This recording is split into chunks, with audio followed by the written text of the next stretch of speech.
Good afternoon everyone. आज का date 26 जनवरी है। Time is 3:34 PM। आज वाली क्लास में हम लोगों को असाइनमेंट 1 डिस्कस करना है। जीओसी का असाइनमेंट 1 डिस्कस होगा अभी। इसमें कुछ कंसेप्ट्स है जो मैं अभी पढ़ाऊंगा, कुछ कंसेप्ट्स है जो क्वेश्चन को अपन बोलेंगे कि अभी होल्ड करके रखो। बाद में कुछ कंसेप्ट्स पढ़ाएंगे अगले चैप्टर में। रिएक्शन मैकेनिज्म्स नाम का चैप्टर रहेगा वो। उस टॉपिक में जब अपन रिएक्शन मैकेनिज्म में बहुत सारे कंसेप्ट्स डिस्कस कर लेंगे तो इस असाइनमेंट के और रिमेनिंग क्वेश्चंस सॉल्व कर पाएंगे। तो कुछ क्वेश्चंस ऐसे रहेंगे जो मैं बोलूँगा कि अभी नहीं डिस्कस होंगे, उन क्वेश्चंस के लिए वेट करना।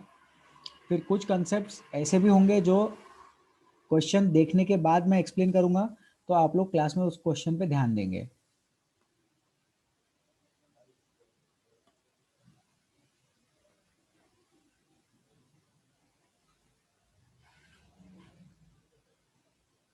ठीक है, ये असाइनमेंट है। यही असाइनमेंट मिला था सबको? एक बार कोई भी हाँ बोल दो, दो तीन लोग बोलो हाँ। Yes sir. Okay sir, yes sir. Bye, thank you very much. ठीक है, तो फर्स्ट क्वेश्चन पे मार्क कर लो, बाद में डिस्कस करेंगे। ठीक है, the chain initiation species in free radical chlorination of methane is. तो ये अभी जाने दो, फर्स्ट क्वेश्चन अपन बाद में डिस्कस करेंगे। सेम थिंग सेकंड क्वेश्चन भी बाद में डिस्कस होगा, रिलेवेंट आर्टिकल्स पढ़ाने के बाद में। सर ये रिलेवेंट आर्टिकल्स कब पढ़ाएंगे? तो ये रिलेवेंट आर्टिकल्स रिएक्शन मैकेनिज्म में पढ़ाएंगे, जो कि अगला चैप्टर है। थर्ड क्वेश्चन देख लेते हैं, the order of stability of alkenes. तो यहाँ पे एक रूल लिखना, ये कंसेप्ट पढ़ाया था, नहीं भी पढ़ाया होगा तो आप पढ़ा दे रहे।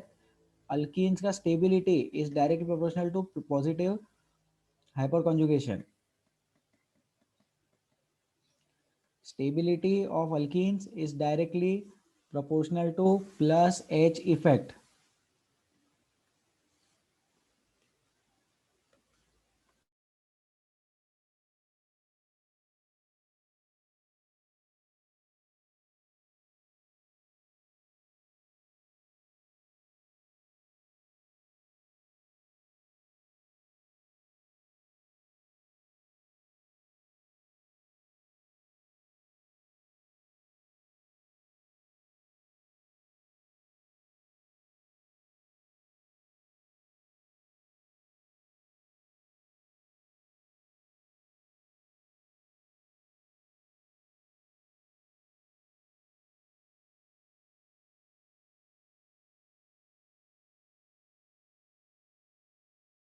जितने ज़्यादा अल्फा हाइड्रोजन रहेंगे उतना ज़्यादा स्टेबिलिटी रहेगा।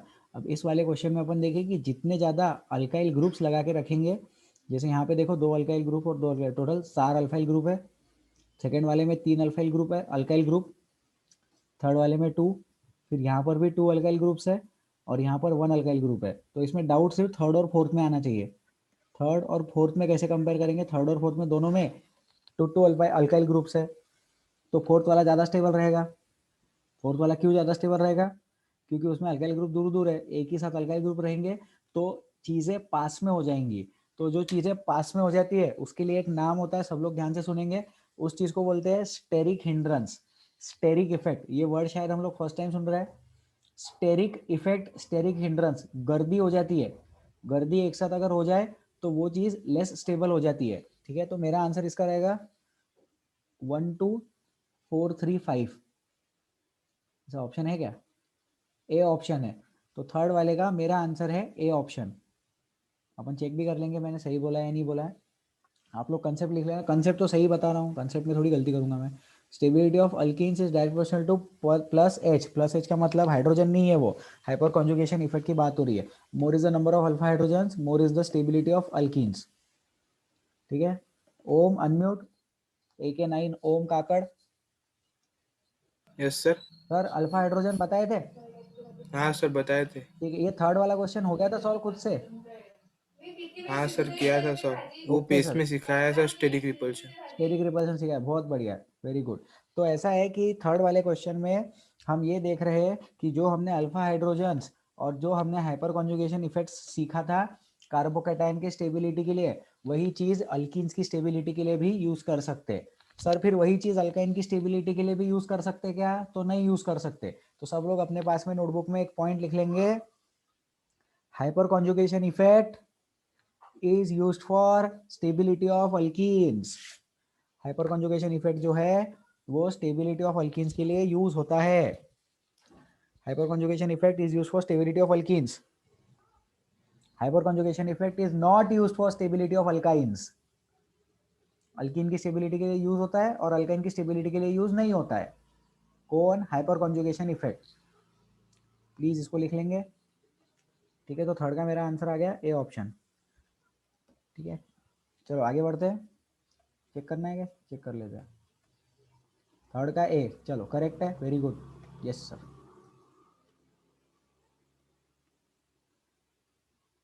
ठीक है, फोर्थ क्वेश्चन देखते हैं। फोर्थ भी इजी लग रहा है। A straight chain hydrocarbon has molecular formula C8H10. The hybridization of the carbon atom from one end of the chain to other end are respectively. अच्छा, sp3 sp2 sp2 sp3, ठीक है। आखिरी के दो sp चाहिए उसको। आखिरी के दो sp देखो यहाँ पे दिख रहे हैं और यहाँ पे दिख रहे हैं। स्टार्टिंग में उसको sp3 चाहिए, तो ये भी sp3 है, ये भी sp3 है, तो हम डिसीजन नहीं ले पाए। अगला sp2 बोल रहे हो, तो अगला sp2 तो देखो d आ गया। तो कैसा रहता है कि पूरा कंपाउंड स्टडी करने की जरूरत नहीं होती है, पूरा कंपाउंड कंपेयर करके देखने की जरूरत नहीं होती है। दो चार कार्बन एटम के बेसिस पे भी अपन ये चीज सॉल्व कर सकते हैं। तो फोर्थ का आंसर डी आ जाएगा। अब जनता हाथ तो उठा नहीं पाएगी, तो जाने दो। जिन लोगों का करेक्ट है वेरी गुड, जिन लोगों का गलत हो गया होगा वो लोग ध्यान दे कि ऐसे इसको सॉल्व करना है। थर्ड और फोर्थ अपन ने डिस्कस कर लिया। प्लीज मेरी रिक्वेस्ट है सबसे, असाइनमेंट सॉल्व कर लिया करो।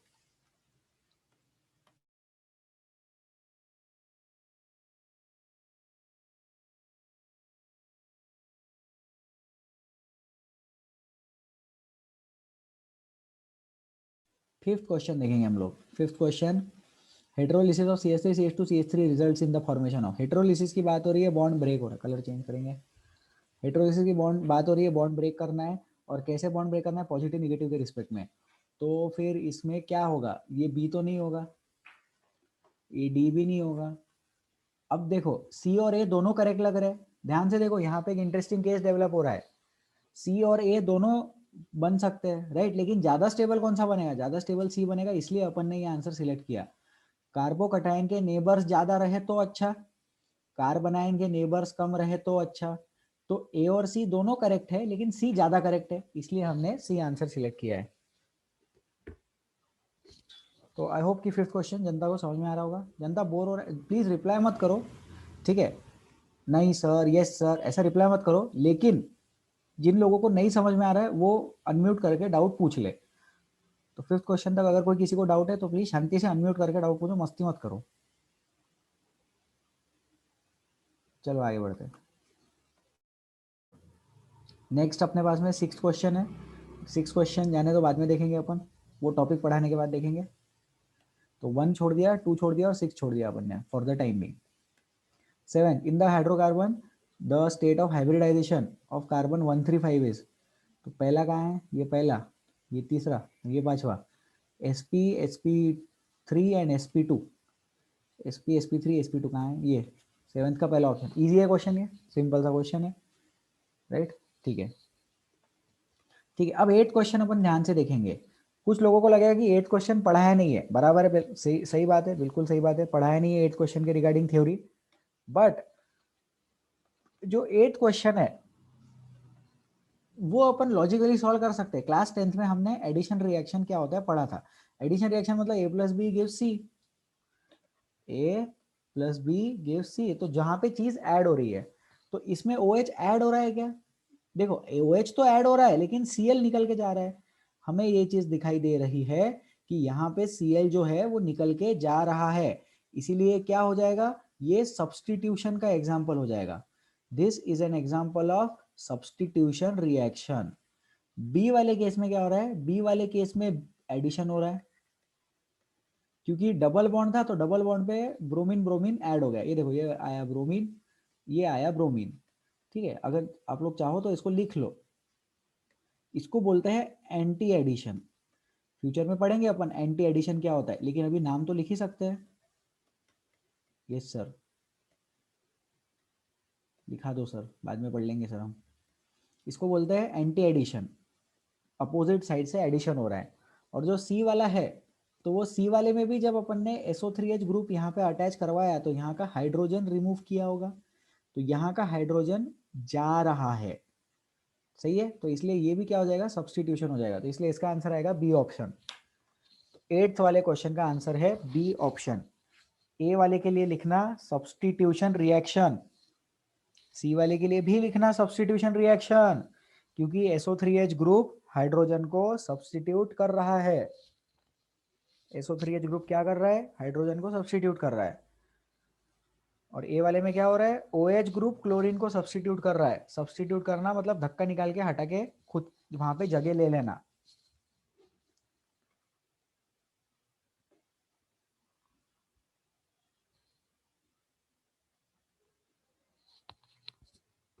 तो ए वाले में क्लोरीन की जगह OH आया, बी वाले में प्रॉपर एडिशन हो रहा है। आप लोग ये पॉइंट और लिख सकते हैं साथ में कि CCl4 जो है it is a solvent. CCl4 medium है जहां पे रिएक्शन हो रही है, तो उसमें लिख लेना CCl4 is non polar medium for this reaction. 8th question के बी ऑप्शन में लिखे CCl4 is non polar medium for this reaction. CCl4 non polar medium है। चले आगे। ठीक है, नाइन्थ भी बाद में। नाइन्थ के आगे लिख लेना ग्रिग्नार्ड रिएजेंट। कैसा रहता है कि अगर अपन नाम सुन लेते हैं तो बाद में जब कंसेप्ट पढ़ते हैं तो वो टाइम पे ऐसा याद आता है कि हाँ यार नाम तो सुना हुआ है, तो दो दो चीज़ों का शौक नहीं बैठता है, नाम भी नया और रिएक्शन भी नया, तो एटलीस्ट इसका नाम लिख लो ग्रिग्नार्ड रिएजेंट। ठीक है, इसका आंसर ये है। अच्छा क्वेश्चन है ये, बट फ्यूचर में डिस्कस करेंगे अपन। ठीक है, ठीक है, अभी किसी से बात कर लेते हैं अपन। मेडिकल वाले कौन कौन है? अरे यार अब जनता हाथ नहीं उठा पाएगी। ठीक है, हर्ष कुलकर्णी अनम्यूट करेंगे सर एक बार। Yes sir. हर्ष अपन इंजीनियरिंग वाले मेडिकल वाले हैं? सर इंजीनियरिंग वाले। सर ये बताइए पेस में क्या चल रहा है GOC में? सर GOC में रेजोनेंस हो गया, मतलब होने में आ गया शायद, मतलब हो ही गया पूरा। बस ठीक है, ठीक है, बहुत टाइम, फिर अपन थोड़ा आगे है ना। ठीक है, म्यूट हाँ कर सर, लो। काफी आ गया। काफ़ी आगे, बहुत बढ़िया। और अब मेडिकल वाले कौन है? अपन क्या करेंगे, व्हाट्सएप ग्रुप देखेंगे मेडिकल का। ये मस्त आइडिया है।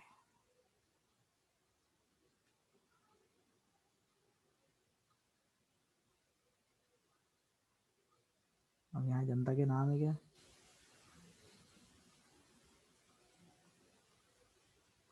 अरे तलहा है क्या? तलहा है क्या क्लास में? TALH है। हाँ हाँ, आप मेडिकल वाले हैं सर, राइट? हाँ, सर अपना क्या चल रहा है GOC में? सर अपना भी रेजोनेंस चल रही है। अपना भी रेजोनेंस ही चल रहा है, ठीक है, बढ़िया है। तो ये वाला जो कंसेप्ट है, म्यूट कर लो, थैंक यू। ये वाला जो कंसेप्ट है इसको बोलते हैं ग्रिग्नार्ड रिएजेंट। 9th वाले क्वेश्चन का बहुत आगे आएगा, और होपफुली पेस में आने से पहले अपन ही डिस्कस कर लेंगे, तो तब ये हो जाएगा क्लियर। ठीक है, तो 10th क्वेश्चन देखते हैं। तो आप लोग नोट कर सकते हो कौन से क्वेश्चन हमने पेंडिंग रखे हैं अभी। ठीक है, 10th क्वेश्चन, 10 डिस्कस करते हैं। The compound in which carbon uses only it's sp3 hybrid orbitals for bond formation. कौन सा कार्बन सिर्फ sp3 हाइब्रिड ऑर्बिटल्स यूज करता है? तो इसके अपने को स्ट्रक्चर ड्रॉ करने पड़ेंगे। तो 10th वाले का ए आंसर है, तो ए आंसर अपन सबसे लास्ट में ड्रॉ करेंगे। डी वाला स्ट्रक्चर देख लो पहले कैसा होगा। डी वाला स्ट्रक्चर C डबल बॉन्ड हो और दोनों साइड से NH2 आएगा। तो डी वाले में अपने को समझ में आ गया है कि ये चीज़ क्या है, sp2 है। सी वाले में क्या है, एक sp3 आएगा लेकिन एक sp2 आएगा। सही बात है, इधर CH3 लिखना। तो ये वाला जो कार्बन एटम है, this carbon atom is sp3 but this carbon atom is sp2। और वैसे ही कार्बोक्सिलिक एसिड में भी sp2 रहेगा, और यहाँ पे जितने भी कार्बन एटम्स है वो sp3 है। इसलिए 10th का आंसर आ जाएगा first option, A option. 10th answer is a. ठीक है, इजी था ये। आगे, the empirical formula of N acid is, 10th के बाद 11th question. Empirical formula of N acid is CH2O2। The probable molecular formula of the acid में भी। ठीक है, टाइम पास हो गया ये क्वेश्चन। 2 से मल्टीप्लाई कर दो ये भी चलता, 3 से मल्टीप्लाई कर दो ये भी चलता, ये नहीं चलता। प्रोबेबल मॉलिक्यूलर फॉर्मूला HCOOH, तो ये भी चलता, HCOOH, तो ये भी करेक्ट है। अब C3H6O4, तो चार चार ऑक्सीजन एटम कहाँ लेके बैठना अपन ने, है ना? तो ऐसा कर सकते क्या, COOH CO है, तो ये 2 हो गए, तो एक और कार्बन। सब लोग ध्यान से देखिए कैसे सॉल्व करना है, मैं सॉल्व करके बता रहा हूँ। हाँ सर, आप सॉल्व करके बता दो सर। और ये वाले कार्बन को 2 दे देना, तो 1 2 3 4।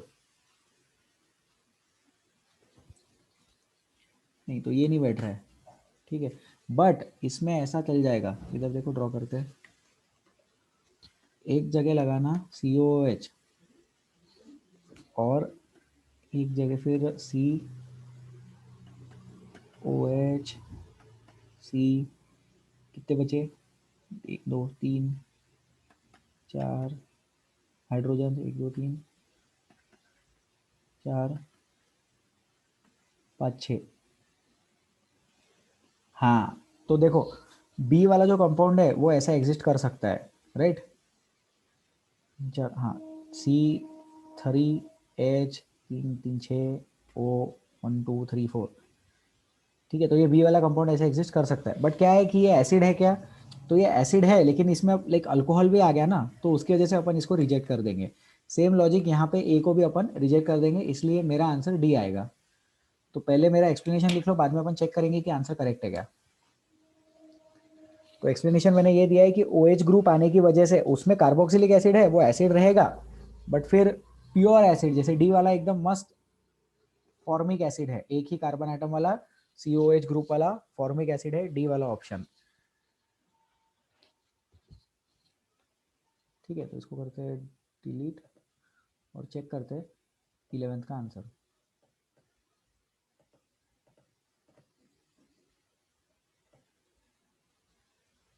इलेवेंथ का डी करेक्ट है। तो वो हाँ, जो एक्सप्लेनेशन मैंने बताया कंपाउंड ड्रॉ कर करके वही यहाँ पे लिखा है, तो मेरा आंसर करेक्ट है। ठीक है, 12th क्वेश्चन अपना जाना पहचाना क्वेश्चन है, ऐसे क्वेश्चन की हमने प्रैक्टिस भी की है। ठीक है, तो अब इसमें देखो, याद है कल की क्लास में हमने डिस्कस किया था, अगर रेजोनेंस रहेगा तो एसिडिक कैरेक्टर में हेल्प मिलेगी। तो 3rd और 4th वाला जो ग्रुप रहेंगे, 3,4 वाला ग्रुप 1,2 वाले ग्रुप से कभी भी आगे रहेगा, ठीक है। फिर 3 और 4 में आपस में देखेंगे तो 3 वाला ज़्यादा रहेगा, क्योंकि 3 वाले में लग रहा है 4 वाले में लग रहा है पॉजिटिव इंडक्टिव इफेक्ट। और 1 और 2 में 2 पहले लिखना और फिर 1 लिखना, तो 3 4 2 1, 3 4 2 1 है क्या ऐसा? A option. सेफ साइड एक बार चेक कर लेते हैं। 12th का मेरा ए ऑप्शन, ये क्या हो गया? हाँ, 12th का ए ऑप्शन आया। बंद हो गया क्या? ठीक है, प्लीज़ गिव मी 1 सेकेंड।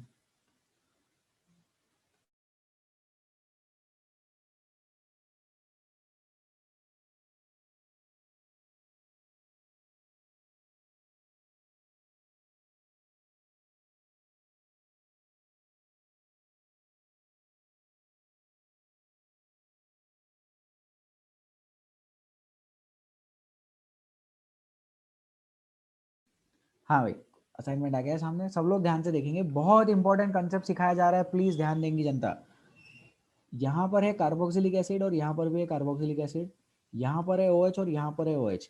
अब भले ही यहाँ पे पॉजिटिव इंडक्टिव इफेक्ट लग रहा है, मैंने पढ़ाया था कि पॉजिटिव इंडक्टिव इफेक्ट से एसिडिक कैरेक्टर कम होता है, लेकिन किसके लिए कम होता है ये भी तो देखना पड़ेगा ना। 3rd और 4th वाली चीज़ें क्या है? कार्बोक्सिलिक एसिड है, अरे उनके तो नाम में ही एसिड है।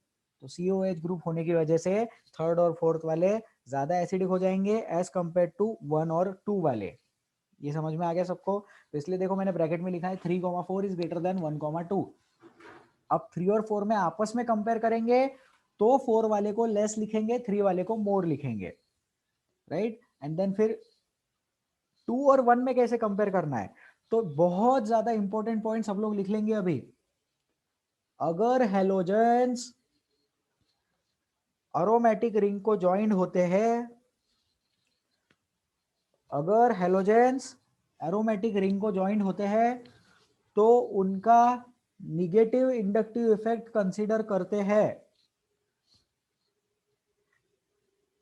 अगर हेलोजेंस अरोमेटिक रिंग को ज्वाइन होते हैं तो उनका निगेटिव इंडक्टिव इफेक्ट कंसीडर किया जाता है, उनका पॉजिटिव रेजोनेंस इफेक्ट नहीं कंसीडर करते।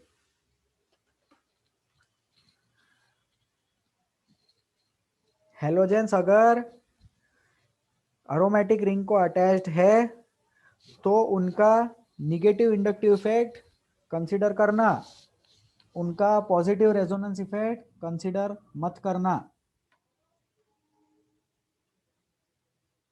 उनका नेगेटिव इंडक्टिव इफेक्ट कंसीडर करना, पॉजिटिव रेजोनेंस इफेक्ट मत कंसीडर करना।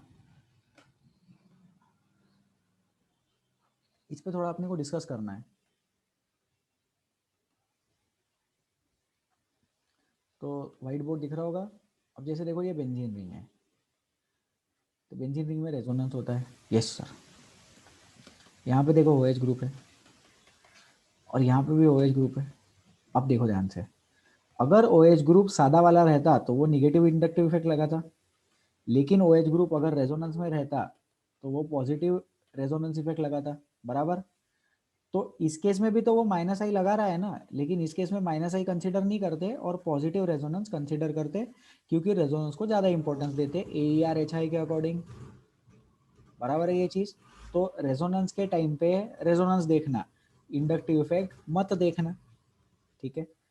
फिर अगर OH ग्रुप बेंजीन रिंग में अटैच्ड है ऐसा, तो यहाँ पर भी वो खुद का लोन पेयर देगा और इंडक्टिव इफेक्ट से इलेक्ट्रॉन डेंसिटी खींचने की कोशिश करेगा, लेकिन इधर भी निगेटिव इंडक्टिव इफेक्ट नहीं लेना और पॉजिटिव रेजोनेंस इफेक्ट कंसीडर करना, सही है। बट अगर ऐसा ही बेंजीन रिंग के साथ में कोई हेलोजन एटम आ जाता है, जैसे क्लोरीन, फ्लोरीन, ब्रोमीन, तो इधर भी लोन पेयर है, ये भी ऐसा जाएगा, लेकिन यहाँ पे माइनस आई लेना और पॉजिटिव रेजोनेंस को डिलीट करना। तो बताना कि ऐसा लोन पेयर रेजोनेंस में नहीं जाता। तो स्टेटमेंट भी लिखा है मैंने, एरोमेटिक के टाइम पे हेलोजन अगर है तो उसका माइनस आई लेना और पॉजिटिव रेजोनेंस मत लेना, लेकिन सादी वाली कंडीशन में अगर लोन पेयर है तो अपन रेजोनेंस ले सकते हैं। तो ये है सादी वाली कंडीशन, और सादी वाली कंडीशन में प्लस रेजोनेंस लेना। तो ये पॉइंट एक बार अच्छे से लिख लो, और अभी किसी स्टूडेंट को अपन पिक करेंगे रैंडमली और उनको ये पॉइंट रिपीट करने के लिए बोलेंगे, अगर उनकी इच्छा है तो, ताकि मैं श्योर हो जाऊं कि ये पॉइंट मैंने अच्छे से पढ़ा दिया है। साक्षी दाबेराव अनम्यूट कर पाएंगे क्या? AK22 साक्षी।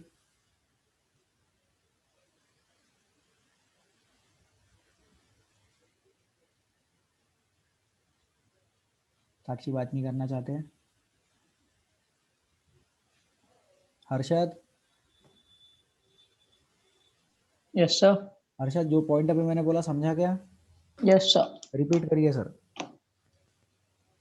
सर इस केस में अगर कोई हैलोजन ग्रुप अगर एरोमेटिक रिंग को कनेक्टेड है तो फिर उसका नेगेटिव इंडक्टिव इफेक्ट कंसीडर करे और पॉजिटिव रेजोनेंस निगलेक्ट करे। करेक्ट, लेकिन फिर हैलोजन का पॉजिटिव रेजोनेंस कब लेते हैं? सादे वाले डबल बॉन्ड के साथ लेते हैं, समझा? हाँ यस सर। और ऐसा निगेटिव इंडक्टिव इफेक्ट हर किसी का लेना पड़ता है क्या एरोमेटिक में? नहीं, इसलिए OH वाला एग्जांपल बताया, ठीक है। Yes sir. बहुत बढ़िया, सब लोग लिख लेंगे। Thank you sir. हाँ सर, कौन है? सर मैं हर्ष। हर्ष, बोलिए हर्ष। सर वो पॉइंट समझ गया, लेकिन OH और COOH को कॉन्जुगेट बेस बना के कैसे कंपेयर किया वो एक बार बताते। बिल्कुल सर, बता देते हैं। एक मिनट रुक जाओ, जनता ये लिख ले फिर डिस्कस करते हैं।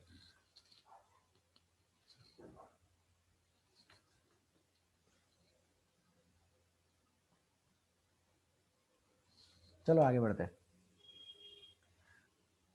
तो देखो अपने पास में बेंजीन रिंग था, बेंजीन रिंग है PH COOH। अपने पास बेंजीन रिंग था, बेंजीन रिंग को PH लिखते हैं, PHOH। अब इसका क्या करना है, एसिडिक कैरेक्टर कैसे कंपेयर करते हैं? H+ हटाते हैं और कॉन्जुगेट बेस बनाते हैं, तो बन गया BHO minus conjugate base. H+ हटाते हैं और कॉन्जुगेट बेस बनाते हैं, तो बन गया PHCOO माइनस। अब ये जो PHCOO माइनस है उसमें रेजोनेंस दिख रहा है, दो ऑक्सीजन एटम मिलके निगेटिव चार्ज को हेल्प कर रहे हैं। PHO माइनस में कोई हेल्प करने को नहीं है, सिर्फ कार्बन एटम्स हेल्प कर रहे हैं। तो यहाँ पे भी देखो 3 कार्बन और 1 ऑक्सीजन एटम हेल्प कर रहा है, लेकिन यहाँ पे तो सिर्फ 2 ऑक्सीजन एटम हेल्प कर रहे हैं। तो सिर्फ क्वांटिटी मैटर नहीं करता है, क्वालिटी भी मैटर करता है। ऑक्सीजन बहुत ज़्यादा मैच्योर है निगेटिव चार्ज को स्टेबलाइज करने के लिए। निगेटिव चार्ज का दुख ऑक्सीजन अच्छे से झेल पाता है, कार्बन उतना अच्छे से नहीं झेल पाता। तो 3-3 कार्बन एटम भी होंगे तो भी वो उतना अच्छे से स्टेबलाइज नहीं करेगा नेगेटिव चार्ज को जितना दो ऑक्सीजन एटम स्टेबलाइज करेंगे, क्योंकि ऑक्सीजन की इलेक्ट्रोनेगेटिविटी ज्यादा है, इसीलिए कार्बोक्सिलिक एसिड्स एसिड्स है। हर्ष रिप्लाई? समझ गया सर। Very good sir. चलो आगे बढ़ते, इसको लिख लो, सब लोग लिख लेंगे इसको, अच्छा पॉइंट है, अपन ने डिस्कस कर लिया।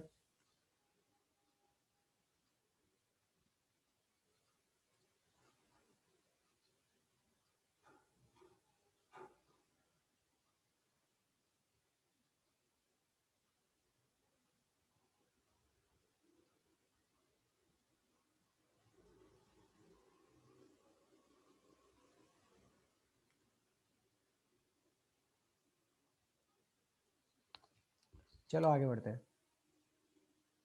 तो अपन क्या कंटिन्यू कर रहे थे? ठीक है, तो ये 12th क्वेश्चन आपको समझ में आ गया होगा। नेक्स्ट अपन देखते हैं 13th क्वेश्चन। 13th क्वेश्चन का स्टेबिलिटी कंपेयर करना है। 13 भी अच्छा क्वेश्चन है, कि किससे डिस्कस करें, कोई आंसर देंगे क्या? चलो जिसको आंसर देना है सिर्फ अनम्यूट हो जाओ, बात मत करो, सिर्फ अनम्यूट हो जाओ। ठीक है, हर्षद को आंसर दे। और कोई है क्या जिनको 13 क्वेश्चन डिस्कस करना है? अनम्यूट हो जाओ तो आप ऊपर आ जाओगे, नाम में आपका नाम ऊपर आ जाएगा तो मैं सिलेक्ट कर लूंगा।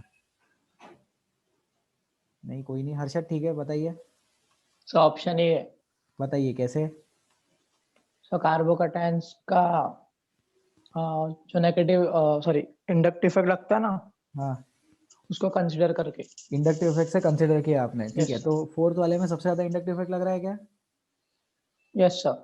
ठीक है, तो ठीक है, करेक्ट बोला आपने। बट एक चीज अपन ध्यान रखें इसमें कि सेकंड वाले में जो है, सेकंड वाले में रेजोनेंस नहीं है, इसलिए सेकंड वाला सबसे कम है। तो सेकंड वाला सबसे कम, और 1,3,4 इसमें हो रहा है रेजोनेंस। फिर 1, 3, 4 में आपस में कंपेयर किया इंडक्टिव से। तो सब लोग ये लिख लेना, सेकंड वाले में लिखना नो रेजोनेंस। सेकंड वाले में लिख लो कि रेजोनेंस नहीं है। 1, 3, 4 में रेजोनेंस है, और फिर 1, 3, 4 में रेजोनेंस इक्वल है। तो डिसीजन कैसे लिया? तो इंडक्टिव इफेक्ट के बेसिस पे डिसीजन लिया। 4th वाले में सबसे ज्यादा इंडक्टिव इफेक्ट, ज्यादा नेबर्स है। ठीक है, तो आई होप ये भी क्लियर है 13th क्वेश्चन। आगे बढ़ते हैं 14th question.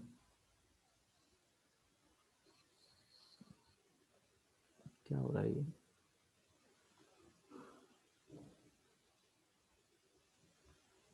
Sorry. Homologous compounds have same chemical properties, बराबर है। सेम मॉलिक्यूलर वेट, नहीं। सेम फिजिकल प्रॉपर्टीज, नहीं। Same melting point, boiling point, नहीं। सेम केमिकल प्रॉपर्टीज रहती है। फिजिकल प्रॉपर्टीज में ग्रेडेशन आता है। तो होमोलॉगस सीरीज में क्या होता है? फिजिकल प्रॉपर्टीज में ग्रेडेशन आता है। इसके बारे में भी अपन ने किया होगा डिस्कस। हाइड्रोकार्बन्स होमोलॉगस सीरीज है, ठीक है। फिर अल्कोहल की भी होमोलॉगस सीरीज बना सकते हैं, कार्बोक्सिलिक एसिड की भी होमोलॉगस सीरीज बना सकते हैं। ऐसे बहुत सारे कॉन्सेप्ट्स अपन डिस्कस कर सकते हैं। तो केमिकल प्रॉपर्टी सेम आती है क्योंकि मॉलिक्यूलर फॉर्मूला सेम रहता है। केमिकल प्रॉपर्टीज सेम आती है क्योंकि मॉलिक्यूलर फॉर्मूला सेम रहता है। और फिजिकल प्रॉपर्टीज में ग्रेडेशन आता है क्योंकि कार्बन चेन डिफर करती रहती है। क्योंकि कार्बन चेन डिफर करती रहती है, इसीलिए फिजिकल प्रॉपर्टीज में ग्रेडेशन आता है। क्योंकि कार्बन चेन डिफर करती है, इसलिए फिजिकल प्रॉपर्टीज में ग्रेडेशन आता है। और केमिकल प्रॉपर्टीज कांस्टेंट है क्योंकि फंक्शनल ग्रुप कांस्टेंट होता है।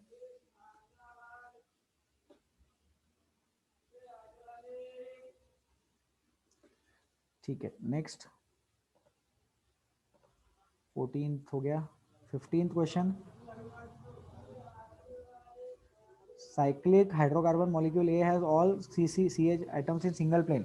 All CC bonds have same length, less than 1.54 but more than 1.34. Angle CCC. अरे बहुत बढ़िया, मस्त क्वेश्चन है, ध्यान से देखेंगे। साइक्लिक हाइड्रोकार्बन बोल रहा है वो, और सब हाइड्रोकार्बन बॉन्ड्स का लेंथ सेम है, और उनका लेंथ कितना है? 1.54 से कम है, लेकिन 1.34 से ज्यादा है। सर अब ये 1.54 1.34 लर्न करना पड़ता क्या? तो लर्न नहीं करना पड़ता है, लेकिन हम ये समझे कि 1.54 होता है सिंगल बॉन्ड का लेंथ, और 1.34 होता है डबल बॉन्ड का लेंथ। तो इसका मतलब क्या हो रहा है? यहाँ पे कुछ तो भी रेजोनेंस जैसी कंडीशन आ रही है। रेजोनेंस जैसी कंडीशन से हमें ये पता चल रहा है कि डबल बॉन्ड और सिंगल बॉन्ड के बीच वाली कंडीशन है, डबल बॉन्ड और सिंगल बॉन्ड के बीच वाली कंडीशन है ये। तो एंगल भी डबल बॉन्ड और सिंगल बॉन्ड के बीच में आएगा। तो 109 मतलब 110, तो 100 तो नहीं होगा, 120 आ जाएगा इसका आंसर। और ये बेंजीन की बात हो रही है, ठीक है। 15th question, we are talking about benzene.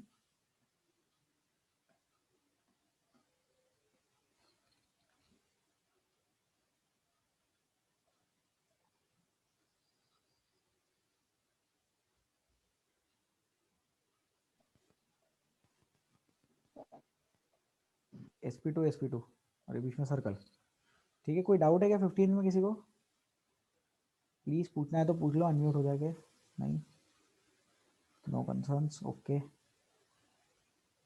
15th done. तो लेस देन 1.4 मतलब double bond character, sorry single bond से कम, और 1.34 मतलब डबल बॉन्ड से ज्यादा लेंथ। तो कुछ तो भी रेजोनेंस जैसा कंडीशन है, तो एंगल आ जाएगा 120 डिग्री sp2 हाइब्रिडाइजेशन वाला, ठीक है। 16th, the first organic compound urea was synthesised in laboratory by Wohler. Learn कर, ये तो ठीक है, टाइम पास है।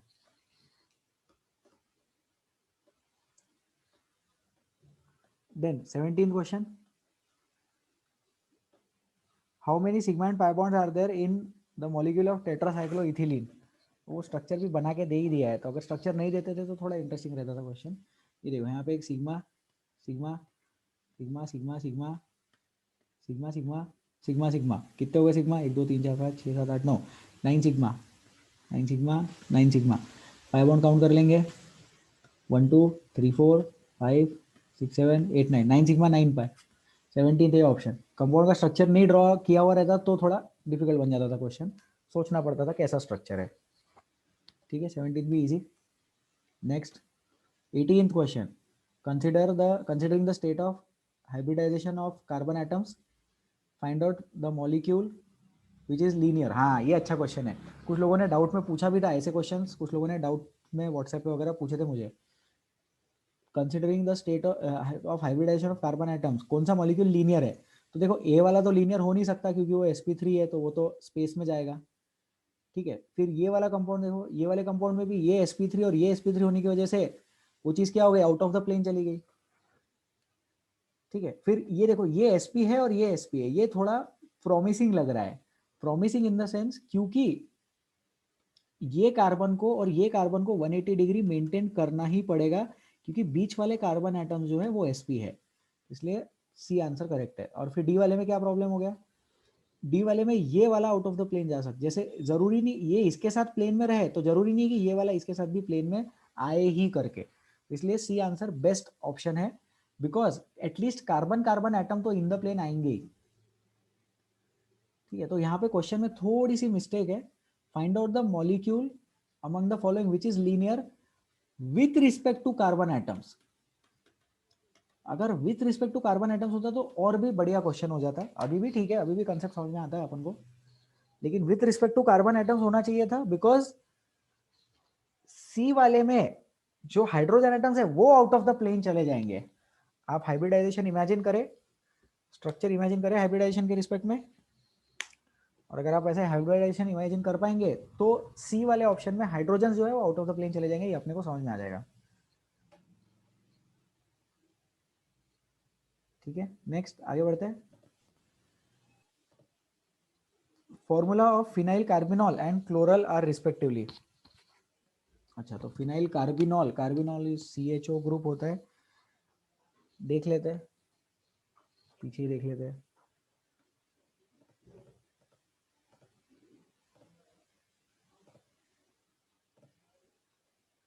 सर 90। हाँ बोलिए, कौन है? बोलिए श्वेता।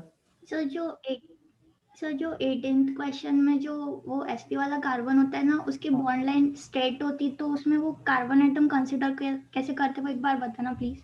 हाँ बिल्कुल, 18th वाले क्वेश्चन में और एक बार एक्सप्लेन करें तो देखो, ये वाला कार्बन एटम और ये वाला कार्बन एटम, अब आप बताइए श्वेता, ये दोनों लीनियर है क्या? सर वो समझ गया सर, बट उसकी बॉन्ड लाइन आती ना, वो एकदम ऐसे स्ट्रेट लाइन आती, बॉन्ड हाँ, लाइन नोटेशन में। अच्छा वो बॉन्ड लाइन नोटेशन बताना है, हाँ ठीक है, ओके, यस सर। श्योर। तो कैसा रहता है, देखो अपन अगर बॉन्ड लाइन नोटेशन बनाए तो इसका मैं ऐसे भी बना सकता हूँ, लेकिन एक स्ट्रेट लाइन वाला भी रहता है, उसको कैसे करते हैं, ऐसे बनाते हैं। श्वेता यही डाउट है ना आपका? Yes sir. हाँ, तो इसको बस ये इमेजिन कर लो कि ये और ये ऐसे 4 कार्बन आइटम्स है। तो स्ट्रेट लाइन नोटेशन थोड़ा कंफ्यूजिंग होता है, इसलिए मैं ये वाला प्रीफर करता हूँ, बट कुछ कुछ बुक्स में, कुछ कुछ वेबसाइट्स पे, कुछ कुछ टीचर्स ऐसा भी बनाते हैं। तो उसका रीजन सिर्फ इतना है कि वो चाहते हैं कि 180 डिग्री वाला एंगल ठीक से शो कर पाए। तो 180 डिग्री वाला एंगल ठीक से शो करने के लिए ये जब ऐसा है तो समझ जाओ कि C2H2 है, लेकिन जब ऐसा है तो समझ जाओ कि C2H2 है और इधर भी एक CH3 है और उधर भी एक CH3 है। Shweta comment? Yes sir. Sir वो फोर्थ ऑप्शन के लिए एक बार शो करके बताना ना। इस ऑप्शन के लिए? Yes sir. चलो ठीक है, तो ये तो लिखना नहीं है, बॉन्ड लाइन नोटेशन चाहिए ना।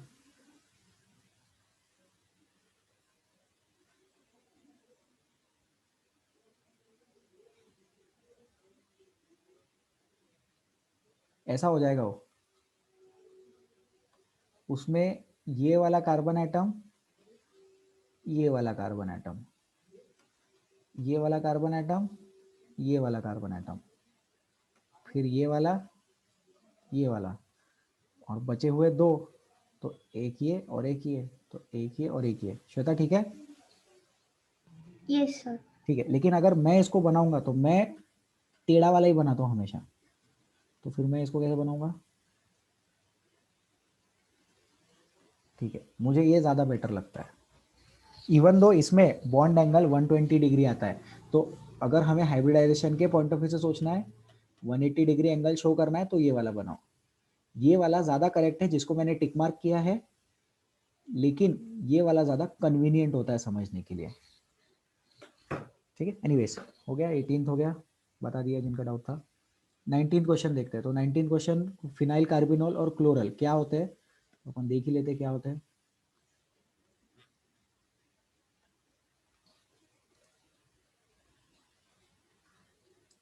ये कोई बताएंगे, स्क्रीन पे सॉल्यूशंस दिख रहे हैं कि क्वेश्चंस दिख रहे हैं? Sir questions. क्वेश्चंस ही दिख रहे हैं क्या? अच्छा, तो सॉल्यूशन वाला अलग से शेयर करना पड़ेगा। अब दिख रहे हैं सॉल्यूशंस? Yes sir. ठीक है, तो अब ये 19 क्वेश्चन है। Carbinol is trivial name for HCH2OH, thus C6H5CH2OH is phenyl carbinol and chloral is CCl3CHO। ये लर्न कर लेना, इसमें कुछ भी एक्सप्लेन नहीं कर सकते, कुछ एक्सप्लेन करने का है ही नहीं इसमें। जो मॉलिक्यूल है, जो उसका नाम है, वो लर्न करना पड़ता है, क्योंकि हम कॉमन नेम्स के बारे में बात कर रहे हैं। So this is about 19th question. ठीक है, लेट्स मूव अहेड।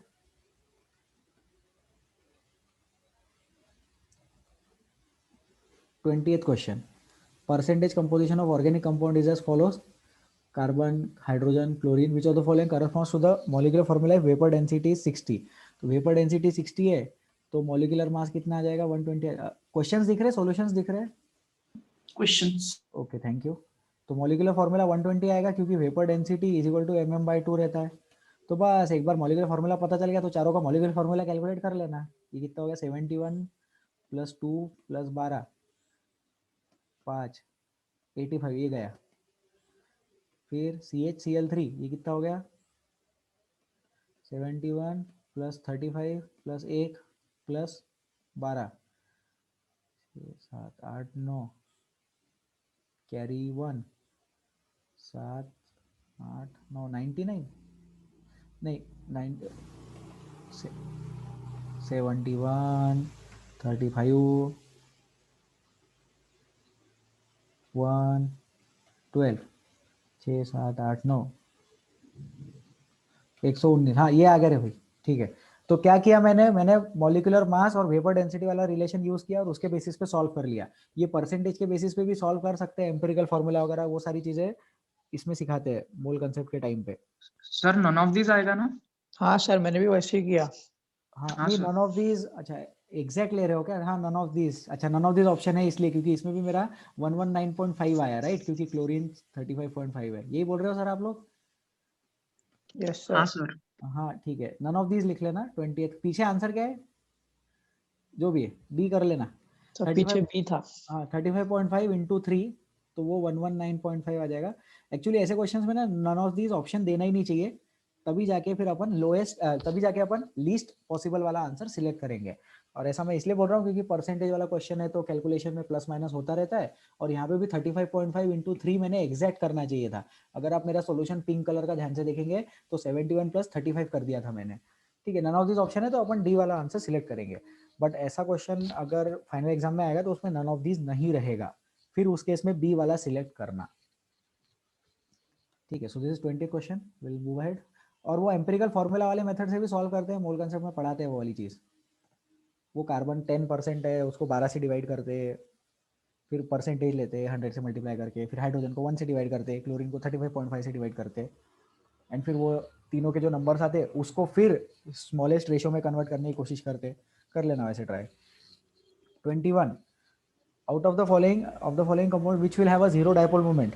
तो इसमें स्ट्रक्चर्स ड्रॉ करने पड़ेंगे अपने को। 1,1 डाइक्लोरो इथिलीन, 1,1 डाइक्लोरो इथिलीन तो नहीं रहे, ऑब्वियसली नहीं रहेगा। तो 1,1 पे है तो फिर तो डायपोल मोमेंट जीरो आ ही नहीं सकता, नॉन जीरो। ट्रांस वाले में आ जाएगा, ये इधर से खींच रहा है, ये इधर से खींच रहा है। डायपोल मोमेंट क्या होता है, ज़्यादा इलेक्ट्रोनेगेटिव की तरफ जाते हैं ना, हो गया, कैंसिल आउट हो गया। सिस वाला नहीं आएगा, ठीक है, सिस वाले का भी डायपोल मोमेंट नॉन जीरो रहेगा, इजी है। That was 21। 22 the hybrid orbitals at C2 and C3 in this compound are. तो सर अब हमें कैसे पता चलेगा C2 C3 कौन सा है? तो numbering parent carbon chain IUPAC numbering के अकॉर्डिंग, तो पहला, दूसरा, तीसरा, पांचवा, पहला, दूसरा, तीसरा, चौथा, sp2 ठीक है। फिर stability of carbonium ion, carbonium मतलब carbocation, sodium Na, potassium IUM। कोई भी चीज पे पॉजिटिव चार्ज अगर होता है तो उसको बोलते हैं IUM। तो CH3 plus carbonium, stability of carbonium ion, carbocation. तो किस पे डिपेंड करता है? बॉन्ड एंगल पे डिपेंड करता है क्या? नहीं। सबस्ट्रेट के पे डिपेंड करता है क्या? नहीं। इंडक्टिव इफेक्ट और हाइपर कॉन्जुगेशन पे डिपेंड करता है। तो 23rd answer is C option. ठीक है, आगे बढ़ते हैं। 24th which of the following has the most acidic hydrogen. ये मस्त है। तो तीनों के चारों के स्ट्रक्चर्स बनाएंगे अपन। 3 हेक्सानोन, तो ये है 3 हेक्सानोन। फिर देखो 3 नहीं ना, हाँ ये है 3 हेक्सानोन। फिर 2,4 हेक्सेन डायोन, ये याद है अपन ने एक्टिव मिथिलीन ग्रुप पढ़ा था, इसको बोलते हैं एक्टिव मिथिलीन ग्रुप। 2 और 4 पे अगर ऐसा है तो ये वाला जो हाइड्रोजन रहेगा, ये वाला हाइड्रोजन एसिडिक हो जाएगा। ये कल की क्लास में डिस्कस किया था अपन ने। तो 2,4 हेक्सेन डायोन, अच्छा, और ये ऑप्शन सेम सेम आ गया। और 2,3 हेक्सेन डायोन, ये भी नहीं, ये भी नहीं। तो इसका आंसर BC, क्योंकि बी और सी सेम ही ऑप्शन है, मिस प्रिंट है वहां पे। ठीक है, 24th हो गया। 24th तक अगर किसी को कोई डाउट है तो प्लीज अनम्यूट हो जाओ। अनम्यूट होने से आपका नाम ऊपर दिखाई देगा। 24th तक कोई डाउट? नो डाउट्स, ठीक है।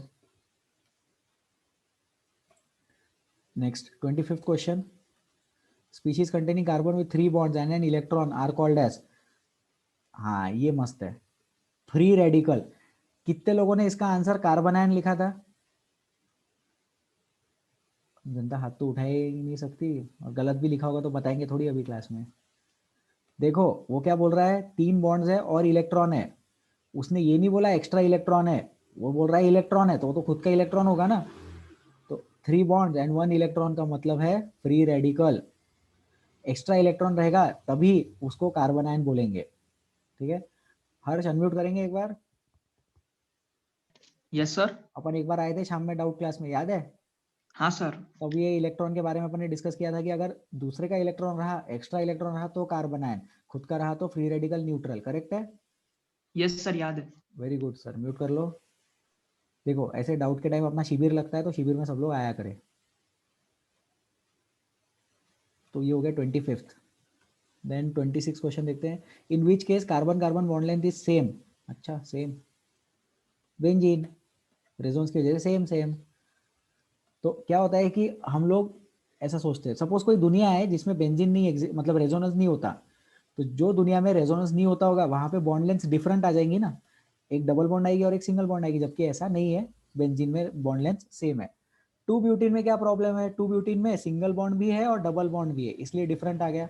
सेम रीजन 1 ब्यूटीन में और 1 प्रोपाइन में भी ट्रिपल बॉन्ड और सिंगल बॉन्ड अलग अलग बॉन्ड लेंथ आ गई, लेकिन बेंजीन में रेजोनेंस की वजह से बॉन्ड लेंथ क्या हो गई, बेंजीन में रेजोनेंस की वजह से बॉन्ड लेंथ सेम हो गई। तो वो हो गया अपना 26 क्वेश्चन। चले आगे 27th, which of the following resonating structure of 1-methoxy 1,3-butadiene is least stable. बहुत बढ़िया। सबसे कम स्टेबल कौन सा होगा, जहां पाई बॉन्ड्स है उसको छोड़ दो, इधर 2 पाई बॉन्ड, इधर 1 पाई बॉन्ड, इधर 2 पाई बॉन्ड, इधर 1 पाई बॉन्ड, फिर उसमें भी पॉजिटिव नेगेटिव पास में है, इसमें भी पॉजिटिव नेगेटिव पास में, नजदीक ही है ना। फिर कौन सा ज्यादा खराब है, तो ये वाला ज्यादा खराब है क्योंकि उसमें पॉजिटिव ऑक्सीजन के पास में है, ऑक्सीजन के नजदीक है पॉजिटिव, खराब बात, छी। ठीक है, डी ऑप्शन। उसमें लिखेंगे reason, positive charge is close to a high electronegative atom, positive charge is close to a high electronegative atom. फिर कुछ जनता को इसमें डाउट आएगा, सर अगर पॉजिटिव चार्ज ऑक्सीजन के पास रहने से आपको इतनी तकलीफ हो रही है, तो ए और बी में तो आपने पॉजिटिव चार्ज ऑक्सीजन के ऊपर ही रख दिया, उसको लेस स्टेबल क्यों नहीं बोला। तो उसका रीजन लिखेंगे, number of pi bonds count करना, ये पहला रूल है, count the number of pi bonds, this is the first rule. Actually ये सेकंड रूल है, पहला रूल है रूल्स को सीक्वेंस में लगाए।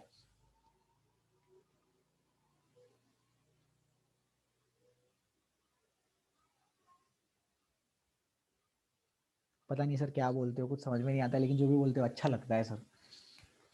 ठीक है, तो स्टेटमेंट लिखेंगे, रेजोनेंस के स्टेबिलिटी रूल्स का पहला रूल है रूल सीक्वेंस में लगाओ, दूसरा रूल है नंबर ऑफ पाई बॉन्ड्स ज्यादा रहेंगे तो स्ट्रक्चर ज्यादा स्टेबल रहेगा, इसीलिए ए और बी का स्ट्रक्चर ज्यादा स्टेबल है इवन दो उस पे ऑक्सीजन पे पॉजिटिव चार्ज है, और डी वाला लेस स्टेबल है क्योंकि उसमें 1 पाई बॉन्ड है और पॉजिटिव निगेटिव जो है वो पॉजिटिव चार्ज ऑक्सीजन के पास आ गया, सी वाले में एटलीस्ट पॉजिटिव चार्ज ऑक्सीजन से दूर है। So 27th D answer. ठीक है, नेक्स्ट देखते हैं 28th question, an organic compound X having molecular formula, given है molecular formula, has 6 carbon atoms in ring, 2 double bonds and nitro group as a substituent, then X is, ठीक है, वो क्या बोलता है 6 कार्बन एटम है रिंग में, अपन बना देते 6 कार्बन एटम रिंग में,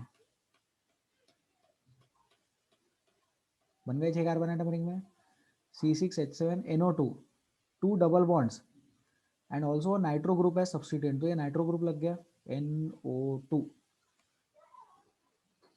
7 हाइड्रोजन है ना, तो 7 हाइड्रोजन मतलब हाँ 2 डबल बॉन्ड्स है, तो ये देखो ये 2 डबल बॉन्ड लगा दिए, एक हाइड्रोजन, दूसरा हाइड्रोजन, तीसरा हाइड्रोजन, चौथा हाइड्रोजन, पांचवा, छठवा, सातवां, तो ये जो रिंग है ये होमोसाइक्लिक है क्या, हाँ होमोसाइक्लिक, यस।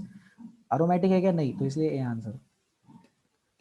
नॉट अरोमेटिक, क्यों अरोमेटिक नहीं है, क्योंकि ये और ये sp3 हो गए, पूरे रिंग में रेजोनेंस नहीं चल रहा है, हाइड्रोजन ज्यादा है, बेंजीन में कितने रहते हैं C6H6 रहते हैं, फिर अगर NO2 ग्रुप लगाना भी है तो एक हाइड्रोजन हटा के NO2 ग्रुप लगा दो, तो C6H5NO2 भी लिख सकते थे, तो इन्होंने C6H7NO2 लिखा, मतलब एक जगह पे डबल बॉन्ड नहीं है, इसलिए ये अरोमेटिक नहीं है और होमोसाइक्लिक है।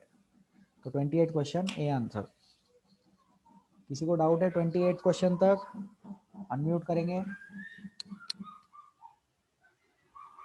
चलो बढ़िया। ग्लिसरीन कंटेंट्स 29 देख लेना, लर्न कर लेना, मुझे ग्लिसरीन का फॉर्मूला नहीं मालूम, आप लोग पता कर लेंगे। And 30th question, the ease of nitration of the following, ये 30th भी अभी जाने दो, 30th बाद में देखेंगे अपन। 30 रिएक्शन मैकेनिज्म हम लोगों का नेक्स्ट चैप्टर है, जब वो पढ़ाएंगे तब 30th क्वेश्चन डिस्कस करेंगे। नेक्स्ट चैप्टर में कल नहीं स्टार्ट हो रहा है, कल हम लोग फिर जीओसी ही करेंगे, और भी कुछ जीओसी के कुछ कंसेप्ट है, कुछ स्टैंडर्ड क्वेश्चंस है, नेक्स्ट टाइम पे हम जीओसी के वही स्टैंडर्ड क्वेश्चंस क्लास में डिस्कस करने वाले हैं, एंड देन उसके बाद देखेंगे कब रिएक्शन मैकेनिज्म स्टार्ट करना है। नेक्स्ट चैप्टर अपना रिएक्शन मैकेनिज्म होगा। प्लीज जीओसी का, जनरल ऑर्गेनिक केमिस्ट्री का बुकलेट, मॉड्यूल, जो भी स्टडी मटेरियल आप लोगों के पास में पेस का, सेफेंड्स का, वो आप लोग अटेम्प्ट करें, सॉल्व करें क्वेश्चंस, और गोले मार के रखें, और मुझसे डाउट में आके पूछे, क्लास में भी आप लोग पूछ सकते हैं। होपफुली अपन किसी दिन ऐसे ही डाउट्स क्लास रखेंगे, क्लास में रेगुलर टाइम में ही, देखते हैं पॉसिबल होता है क्या, एंड देन फिर अपन उसमें डाउट्स डिस्कस करेंगे। किसी को कुछ पूछना है यहाँ तक? Yes sir. बोलिए हर्षद। सर एक बार होमोसाइक्लिक, एरोमेटिक और हेटेरोसाइक्लिक कंपाउंड का मतलब डिफरेंशिएशन बरोबर है? बिल्कुल सर, ठीक है। तो होमोसाइक्लिक मतलब एक ऐसा कंपाउंड जिसमें कार्बन एटम्स ही प्रेजेंट है साइकिल के अंदर। तो यहाँ पे आप हाइड्रोजन्स तो इमेजिन कर ही सकते हैं। तो ये हो गए कुछ कंपाउंड जो होमोसाइक्लिक है। अब हेटेरोसाइक्लिक कंपाउंड कैसे रहेंगे? ऐसे कंपाउंड रहेंगे जिसमें हेटेरो एटम आ गया रिंग के अंदर, ठीक है। तो होमोसाइक्लिक मतलब ओनली कार्बन एटम्स, हेटेरोसाइक्लिक मतलब कार्बन भी है और ऑक्सीजन, नाइट्रोजन, अदर एटम्स भी प्रेजेंट है। लेकिन अदर एटम्स कहाँ प्रेजेंट है? रिंग के अंदर प्रेजेंट है। तो जाहिर सी बात है कि अगर रिंग के अंदर प्रेजेंट है तो कम से कम वो बायवैलेंट होना चाहिए, या तो बायवैलेंट होना चाहिए या तो ट्राइवैलेंट होना चाहिए, ठीक है। तो हर्षद अभी आप बताएंगे ये वाला कंपाउंड होमोसाइक्लिक है कि हेटेरोसाइक्लिक है? कोई भी नहीं। नहीं सर, होमोसाइक्लिक है। वो जो रिंग है वो रिंग कार्बन की बनी है ना, हाँ यस सर। तो होमोसाइक्लिक। रिंग अगर कार्बन की है तो होमोसाइक्लिक, और अगर नाइट्रोजन एटम रिंग का पार्ट होता तो हेटेरोसाइक्लिक, ठीक है सर। Yes sir. ठीक है। अब ये देखो, ये फ्लोरीन लग गया, तो फ्लोरीन तो रिंग के बाहर है ना, तो रिंग के बाहर है तो होमोसाइक्लिक।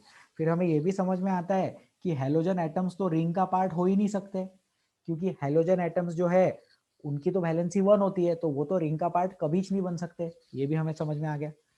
अब हमें देखना है अरोमेटिक और नॉट एरोमेटिक। तो अरोमेटिक के लिए जो चीजें हकल्स 4n+2 पाई इलेक्ट्रॉन ये रूल को फॉलो करती है उनको बोलते हैं एरोमेटिक।